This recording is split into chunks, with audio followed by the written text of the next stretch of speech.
Assalamu alaikum students, good morning. Today we will start our second chapter, which is a poem entitled My Wheel. Before starting the chapter, let's have some knowledge about the composer of this poem. Who composed this poem? Garrier Cooper. That is Garrier Cooper. Who is she? Garrier Cooper is a California-based writer. She used to be a dancer first.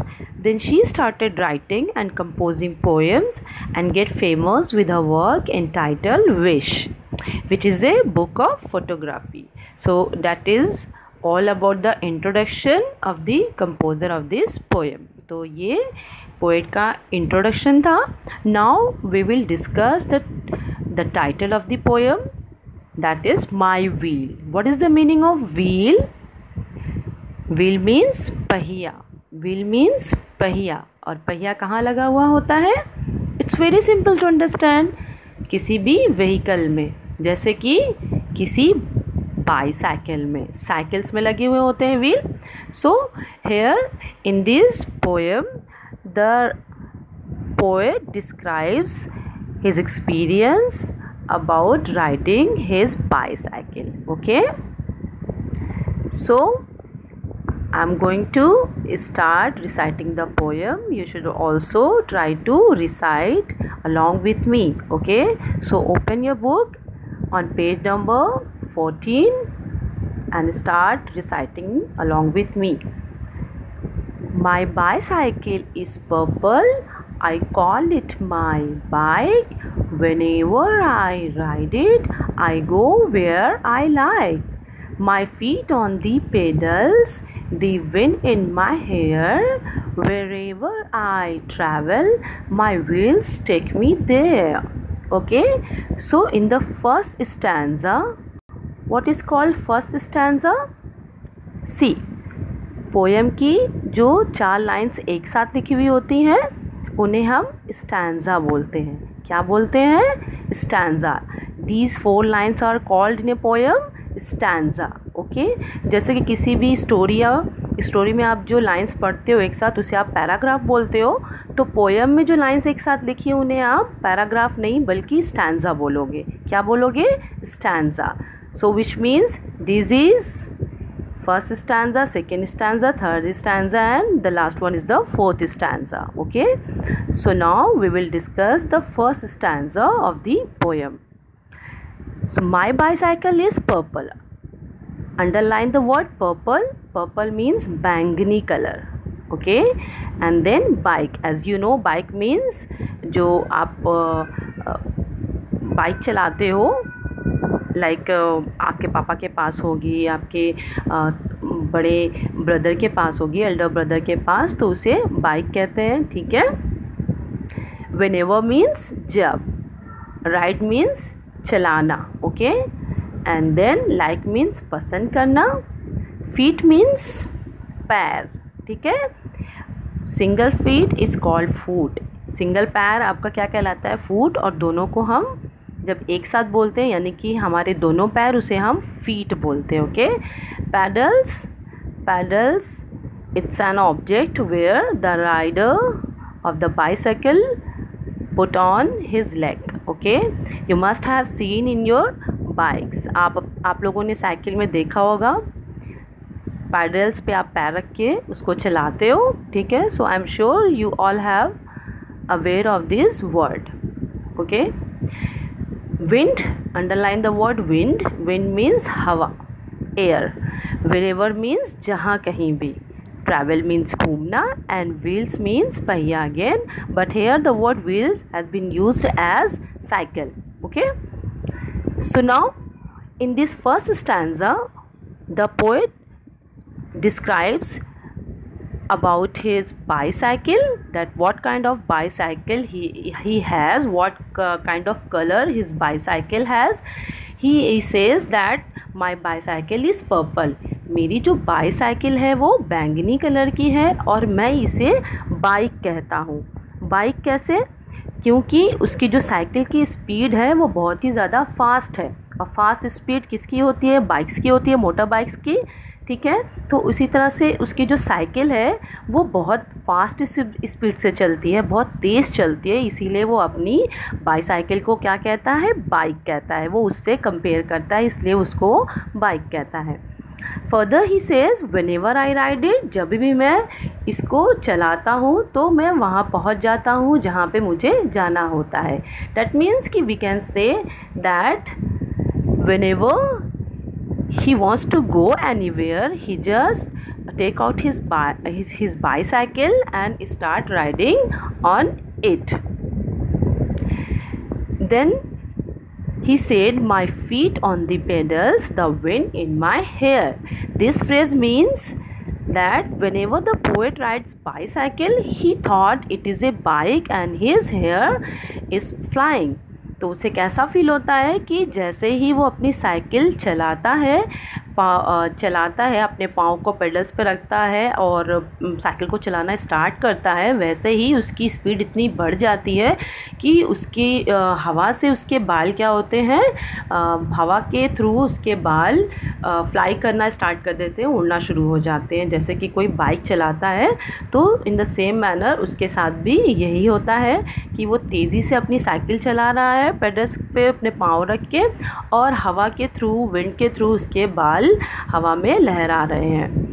And then he said whenever I travel my wheels take me there, और जहाँ कहीं भी वो घूमना चाहता है, जाना चाहता है, उसकी वो जो साइकिल है वो उसको वहाँ पे पहुँचाने में उसकी हेल्प करती है, और वो उसके थ्रू अपनी बाईसाइकिल पर बैठ के अपनी साइकिल चलाकर वो कहीं भी पहुँच जाता है और उस जगह को वो घूमता है आराम से इंजॉय करता हुआ। So in the first stanza it is very evident, it is very clear that the poet is describing his experience of riding bicycle. और हमारे साथ भी सेम यही होता है ना कि आप भी जब बाइक चलाते हो, बाईसाइकिल चलाते हो, अपनी साइकिल चलाते हो तो कितना फ़न करते हो, तेज़ी से चलाना स्टार्ट कर देते हो। जब तेज़ चलाते हो तो हवा से आपके बाल उड़ना स्टार्ट हो जाते हैं, उड़ने लगते हैं हवा में, और पेडल्स पे आप जल्दी जल्दी अपने पाँव चलाते हो ताकि आप और जल्दी जहाँ पे आपको पहुँचना है डेस्टिनेशन पे वहाँ आप पहुँच सको। तो इन द सेम मैनर जो पोएट है उसे अपनी बाइक बहुत पसंद है। उसकी बाइक किस कलर की है, पर्पल कलर की। What colour of the bike is purple, okay. और अपनी वो बाईसाइकिल को बाइक कहता है। So these are the most important things to remember from the first stanza. Now move on to the second stanza. The whole world around me, there's so much to see. There's really no place that I would rather be. Okay, I'd means I would. This is a short form to write I would.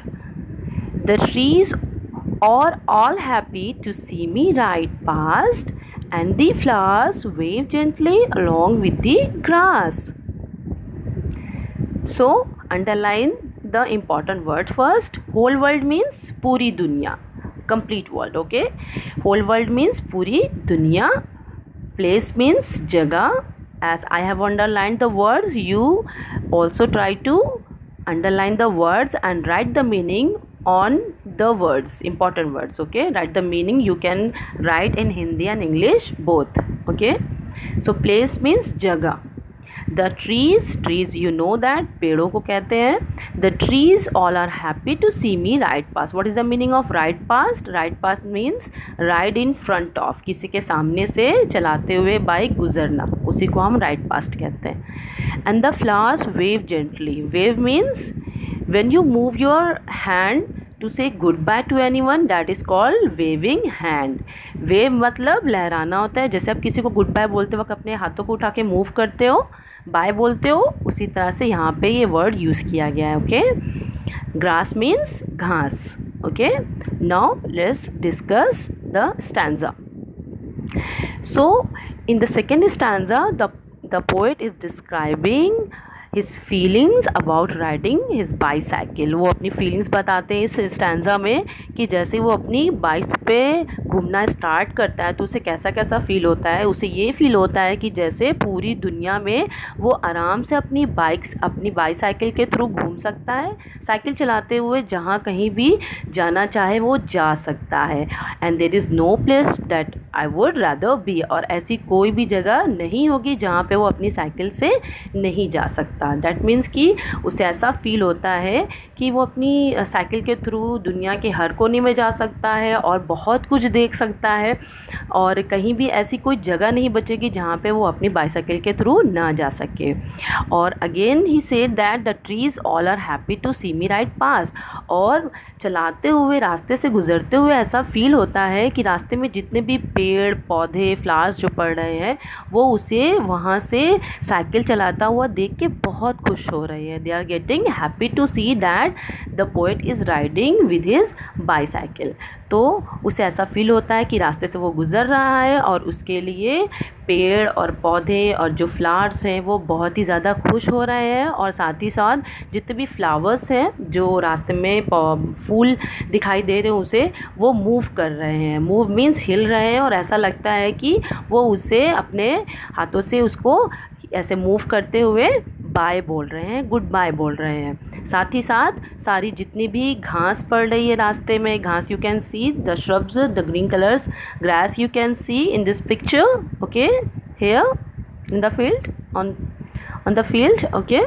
सो उसे ऐसा feel होता है कि जिन रास्तों से वो गुज़र रहा है वो वहाँ पे जितने पेड़ पौधे घास हरी हरी है घास और फ्लावर्स जो है वो उसे गुड बाय कहते हुए खुश हो रहे हैं और मूव कर रहे हैं। तो हमें भी ऐसे ही फील होता है ना, जब भी हम बाईसाइकिल चलाते हैं तो रास्ते में से जहाँ जहाँ जाते हैं ऐसा लगता है कि बहुत इंजॉय कर रहे हैं, और जितने भी रास्ते पड़े हैं वो भी हमें बाइक चलाता हुआ देख के खुश हो रहे हैं। Okay, now we will discuss the third stanza. Downhill and uphill and then downhill once more. Cloud, rain or sunshine, I'll be riding for sure. My bike is the best, I will say it again. I hope I'll still ride when I am 110. Okay, underline the important words as I have done for you. I have already done for you in my book. So downhill, down means नीचे, hill means small mountain, जो छोटे पहाड़ होते हैं उन्हें हम hill कहते हैं, ठीक है। तो downhill and uphill, नीचे की पहाड़ी फिर ऊपर की पहाड़ी। Cloud means बादल, rain means बारिश, sunshine means धूप, riding means चलाना, and then underline hope. Hope means उम्मीद करना, आशा करना, to expect something, okay. And then 110 which means to get 110 years old, okay. So in the third stanza the poet describes his love for his bicycle. Third stanza में जो poet है वो अपनी जो उसकी जो लाइकिंग्स है, जो उसकी जो अटैचमेंट है, जो उसका अफेक्शन अपने साइकिल के साथ उसके बारे में बता रहा है। वो कहता है कि कभी वो अपनी साइकिल से पहाड़ों के नीचे जाता है या ऊपर वाली पहाड़ी पे चढ़ जाता है, फिर दोबारा से वो नीचे वाली पहाड़ी पे आ जाता है। तो इस तरह से वो हर जगह घूमता हुआ गुज़र रहा है। साथ ही साथ वो अपना डिटर्मिनेशन बताते हुए ये कहता है कि चाहे कोई भी वेदर हो, वेदर मीन्स मौसम, wherever kind weather there is cloud, rain और सनशाइन, चाहे बादल हो, चाहे रेनी सीज़न हो, चाहे सनशाइन हो, धूप निकली हुई हो, वो इनकी परवाह नहीं करता। He doesn't care about all this kinds of weather, he will be riding for sure. लेकिन वो उसे किसी भी वेदर में अपनी बाइक चलानी है तो वो इसके लिए एक्साइटेड होता है कि चाहे बादल से चाहे क्लाउडी या विंडी मौसम हो जाए या बारिश हो जाए या धूप निकल जाए, लेकिन वो किसी भी कंडीशन में अपनी साइकिल को लेके बाहर घूमने ज़रूर निकलता है। Okay, then he said that my bike is the best. Best means सबसे अच्छा होना, ओके तो उसने बोला कि जो मेरी साइकिल है वो सबसे बेस्ट है. He has seen many kinds of bicycles but he loves his bicycle the most. उसे अपनी बाईसाइकिल से सबसे ज़्यादा अटैचमेंट है, लगाव है, और वो अपनी साइकिल से बहुत प्यार करता है. और इसलिए कहता है कि मैं ये बात बार बार बोलूँगा कि मेरी बाइक तो बेस्ट है, मेरी बाइक तो बेस्ट है. जब हम किसी चीज़ को बहुत ज़्यादा लाइक करते हैं तो हम यही बोलते हैं कि माई bike is the best, my dress is the best, ऐसे बोलते हैं ना. तो उसी तरह से पोएट भी कह रहा है कि मेरी बाइक सबसे अच्छी है और मैं इस चीज़ को बार बार बोलता रहूँगा. Then he said, I hope I will still ride when I am 110. In this line, the poet expects that even if he will be 110, he wants to ride the bicycle and go around many places. इस stanza में वो ये कहता है कि वो ये expect करता है, ये उम्मीद करता है कि चाहे वो 110 साल का भी हो जाए, उस समय भी वो अपनी साइकिल को इसी तरह से चलाता रहेगा. ओके तो in the third stanza he is showing his love for his cycle. वो अपनी बाईसाइकिल के लिए अपनी अटैचमेंट और लव और अफेक्शन को डिस्क्राइब करता हुआ ये सारी बातें बोलता है कि मैं अपनी साइकिल से ऊपर पहाड़ियों पे चढ़ूँगा, नीचे जाऊँगा, फिर हर जगह घूमते रहूँगा, चाहे कोई भी मौसम हो, बारिश हो, बादल हो, धूप निकली हो, मैं अपनी साइकिल को ज़रूर चलाऊँगा क्योंकि मेरी बाइक बेस्ट है और मैं इस बात को हमेशा दोहराता रहूँगा. और मैं ये आशा करता हूँ, मैं ये उम्मीद करता हूँ कि चाहे मैं बूढ़ा हो जाऊँ, जैसे कि 110 साल का हो जाऊँ, तब भी मैं अपनी इस प्यारी बाइक के साथ घूमता रहूँगा, इसको चलाता रहूँगा. And then moving on to the last stanza, my bicycle is purple, I call it my bike, whenever I ride it, I go where I like. My feet on the pedals, the wind in my hair. Wherever I travel, my wheels take me there. As you can see, the last stanza is the same stanza as you have the first stanza. Okay, so the last and the first stanzas are similar. वो दोनों same ही है. ये similar इसलिए क्योंकि it is like a song. जब song आप सिंग करते हो, किसी भी पोएम को हम सॉन्ग ही बोल सकते हैं, उसमें रिदम होता है, लय होती है.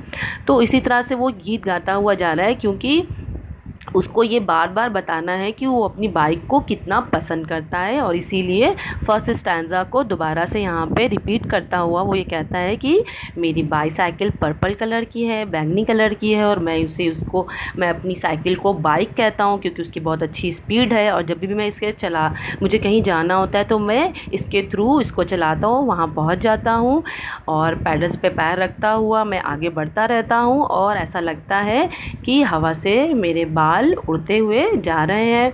और जहाँ भी मुझे घूमना होता है मैं अपनी बाइक के थ्रू पहुँच जाता हूँ और वहाँ पे उस डेस्टिनेशन पर पहुँचने के लिए मेरी जो साइकिल है मेरी हेल्प करती है. So that's why his cycle is the best one.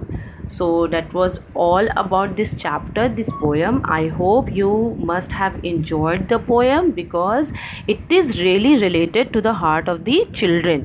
ये बच्चों के हार्ट से ही, आप लोगों के हार्ट से ही रिलेटेड है क्योंकि आप सबके पास बाइक होगी आई एम श्योर, और आप लोग उसको राइड करना, चलाना बहुत पसंद करते होंगे. तो ये जो भी फीलिंग पोएट ने बताई है वो फीलिंग्स आपको भी होती है, 100% होती है. करेक्ट.